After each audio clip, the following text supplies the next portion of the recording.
बिस्मिल्लाहिर्रहमानिर्रहीम। Hello students, how are you. उम्मीद है आप सब खैरियत से होंगे। आज हम जिस टॉपिक पर डिस्कस करने जा रहे हैं वो है कॉन्सेप्ट ऑफ बायोजेनेसिस एंड एबायोजेनेसिस। इससे पहले वीडियो में हमने डिस्कस किया था बायोजेनेसिस और एबायोजेनेसिस की थ्योरीज के बारे में कि एबायोजेनेसिस थ्योरी किसने दी और बायोजेनेसिस थ्योरी किसने दी। उसमें हमने रेडी के 3 एक्सपेरिमेंट्स को डिस्कस किया कि रेडी ने कहा कि लिविंग थिंग्स जो है वो बेसिकली लिविंग थिंग्स में से ही बनते हैं।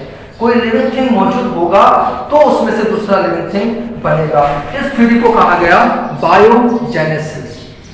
Biogenesis, what is biogenesis? Biogenesis का मतलब है कि कोई लिविंग ऑर्गेनिज्म मौजूद होगा तो उसमें से दूसरा लिविंग ऑर्गेनिज्म बनेगा। और उसके बाद and A biogenesis. A biogenesis किसे कहा गया? ए बायोजेनेसिस मतलब कि लिविंग थिंग्स जो है वो बेसिकली कहां से आए? नॉन लिविंग थिंग्स से। ए बायोजेनेसिस थ्योरी किसने दी थी? वो मैंने आपको बताया एरिस्टोटल ने, जिसको हम अरस्तु भी कहते हैं। और बायोजेनेसिस की थ्योरी किसने दी? रेडी ने। रेडी ने 3 एक्सपेरिमेंट किए थे। लेकिन एक और इंग्लिश साइंटिस्ट था जिसका नाम था, इंग्लिश साइंटिस्ट जो था उसका नाम था नीथम। ठीक है, नीथम जो साइंटिस्ट था इसने रेडी के एक्सपेरिमेंट्स को रिजेक्ट किया, निगेट किया। किस तरीके से? इसने एक और एक्सपेरिमेंट किया जिसमें इसने प्रूव किया कि बायोजेनेसिस की थ्योरी वजूद नहीं रखती। ए बायोजेनेसिस मींस लिविंग थिंग्स जो है वो नॉन लिविंग थिंग्स से बनते हैं। इसको प्रूव करने के लिए नीथम ने एक्सपेरिमेंट किया। तो आइए डिस्कस करते हैं कि नीथम ने कौन सा एक्सपेरिमेंट किया। नीथम ने क्या किया? नीथम ने एक फ्लास्क लिया।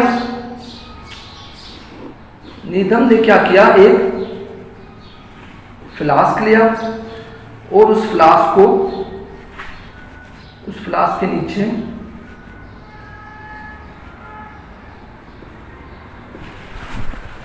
जब इसके अंदर नीथम ने एक फ्लास्क के अंदर क्या किया? मीट को बॉईल किया। किसको? मीट को, गोश्त को बॉईल किया। गोश्त को बॉईल करने के बाद जब इसने मीट को क्या किया? बॉईल किया। नीथम ने पहला जो काम किया, बॉईल द मीट। एक मीट के टुकड़े को फ्लास्क के अंदर बॉईल किया। इसको बॉईल करने के बाद नीथम साइंटिस्ट ने क्या किया कि इसकी जो ग्रेवी थी उसको दूसरे फ्लास्क में ट्रांसफर किया। Transferred the gravy. इसका जो ग्रेवी था मतलब इसका जो लिक्विड पानी जो था उसको ट्रांसफर किया कहां? एक और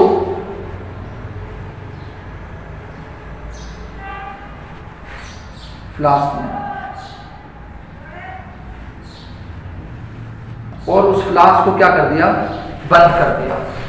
ठीक है, मीट को बॉईल किया, उसकी ग्रेवी को ट्रांसफर किया दूसरे फ्लास्क के अंदर। उस फ्लास्क को सील कर दिया, कॉर्क से बंद कर दिया। जब उस फ्लास्क को कॉर्क से बंद किया, कुछ दिनों के बाद जब उसको चेक किया गया, इसकी जो ग्रेवी थी उसको चेक किया गया लेबोरेटरी के अंदर, तो उनको क्या नजर आया? माइक्रोब्स नजर आए, छोटे छोटे माइक्रो ऑर्गेनिजम्स नजर आए। ठीक है ना? इस चीज से नीथम ने ये चीज डिस्कवर की कि लिविंग थिंग्स जो है वो नॉन लिविंग थिंग्स आते हैं, क्योंकि इसको बॉयल किया गया, कॉर्क से इसको बिल्कुल क्लोज किया गया, उसके बावजूद भी इसमें माइक्रो ऑर्गेनिजम्स आ गए। हालांकि कोई भी चीज इसके अंदर ऐड नहीं की गई, कोई भी लिविंग ऑर्गेनिज्म इसके ऊपर नहीं आया, उसके बावजूद इसमें माइक्रो ऑर्गेनिजम्स प्रोड्यूस हो गए। तो इस चीज से उसने ये प्रूव किया कि ए बायोजेनेसिस वजूद रखती है, बायोजेनेसिस वजूद नहीं रखती। मतलब living things non living things से बने हैं, लिविंग थिंग्स से नहीं बने। लेकिन कुछ टाइम के बाद मतलब 19th सेंचुरी तक यही इशू रहा।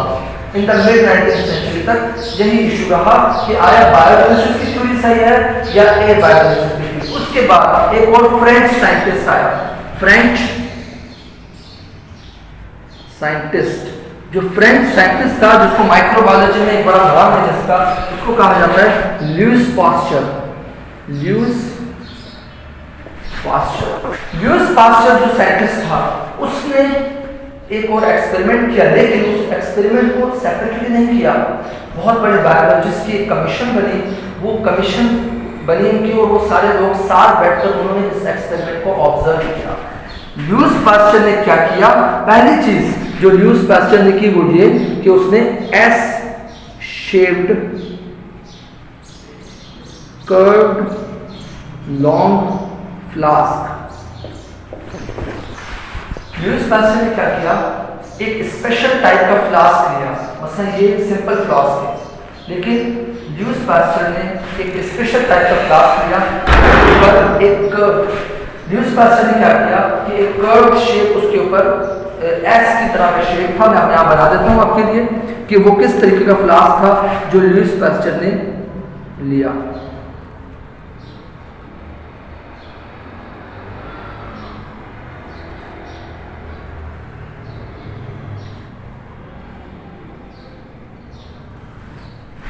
ठीक है ना, ल्यूइस पास्चर ने इस तरीके का एक फ्लास्क जो है वो लिया। इसके अंदर ल्यूइस पास्चर ने क्या डाला, fermentable infusion, fermentable infusion. Louis Pasteur ने इस तरीके का फ्लास्क लिया और उसके अंदर क्या डाला, फर्मेंटेबल इन्फ्यूजन। फर्मेंटेबल इन्फ्यूजन किसे कहा जाता है, फर्मेंटेबल इन्फ्यूजन का मतलब है जिसमें यीस्ट और शुगर और वाटर, ये तीनों चीजें मिक्स हो, उसको कहा जाता है फर्मेंटेबल इन्फ्यूजन। इसको इसके अंदर डालकर क्या किया, बॉयल किया। ठीक है ना, नीचे से आग लगाई और उसको बॉयल किया फ्लेम से। जब इसको बॉयल किया तो इसके अंदर ऑब्वियसली स्टीम बनेगी, स्टीम। लेकिन ये जो एस टाइप का जो फ्लास्क है ये इतना लाइट था, इतना बिल्कुल सॉफ्ट, जैसे कहा जाए कि इतना पतला था कि इसमें से स्टीम तो गुजर रही थी, लेकिन जब माइक्रो ऑर्गेनिजम्स यहां से आ रहे थे तो वो इस कर्व जगह पर स्टक हो रहे थे। माइक्रोस, जब माइक्रो ऑर्गेनिजम्स इस जगह पर स्टक हो रहे थे, स्टक्ड, micro organisms स्टक्ड with wall, micro organisms जो थे वो उसकी वॉल के साथ स्टक हो गए, चिपक गए, अंदर जो फर्मेंटेबल इन्फ्यूजन था उसमें न जा सके। उसके बाद जब इसको चेक किया गया तो इसके अंदर माइक्रोस नहीं थे। तो इस चीज से पास्चर ने, ल्यूइस पास्चर ने ये साबित किया कि जो लिविंग ऑर्गेनिजम्स हैं वो बेसिकली लिविंग ऑर्गेनिज्म से ही बनते हैं। लिविंग ऑर्गेनिज्म होगा तो उसमें से दूसरा लिविंग ऑर्गेनिज्म बनेगा। इसको भी कंफर्म करने के लिए ल्यूइस पास्चर ने क्या किया, एक ऐसा फ्लास्क लिया जिसका ये जो एस शेप है इसको तोड़ दिया। फिर जब इसको बॉयल किया गया, फिर चेक किया तो इधर माइक्रो ऑर्गेनिजम्स प्रोड्यूस होने लग गए।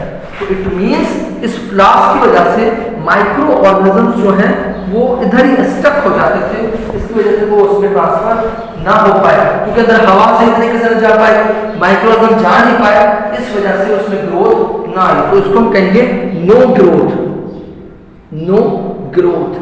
लेकिन नीथन ने जो एक्सपेरिमेंट किया था उसमें ग्रोथ प्रोड्यूस हुई थी। तो इस तरीके से ल्यूइस पास्चर की आज भी ये थ्योरी जो है वो अप्रूव की जाती है, बायोजेनेसिस के जितने भी लिविंग ऑर्गेनिजम्स हैं वो बेसिकली लिविंग ऑर्गेनिज्म से ही प्रोड्यूस होते बनते हैं। ओके, आई होप कि आपको लेक्चर अच्छी तरीके से समझ आ गया होगा। जब भी आप इस लेक्चर को 2 से ज़्यादा दफा सुनेंगे तभी वो आपके जहन में बैठ जाएगा। कोई भी हम अगर बुक पढ़ते हैं तो उसका मेन रूल ये होता है कि आप उस बुक को 2 दफा लाजमी पढ़ें। तो पिछला लेक्चर और ये वाला लेक्चर दोनों कनेक्टेड है आपस में, दोनों को साथ सुनेगा, इंशाल्लाह आपको ये लेक्चर बिल्कुल क्लियरली समझ आ जाएगा। Stay tuned with us, thank you so much.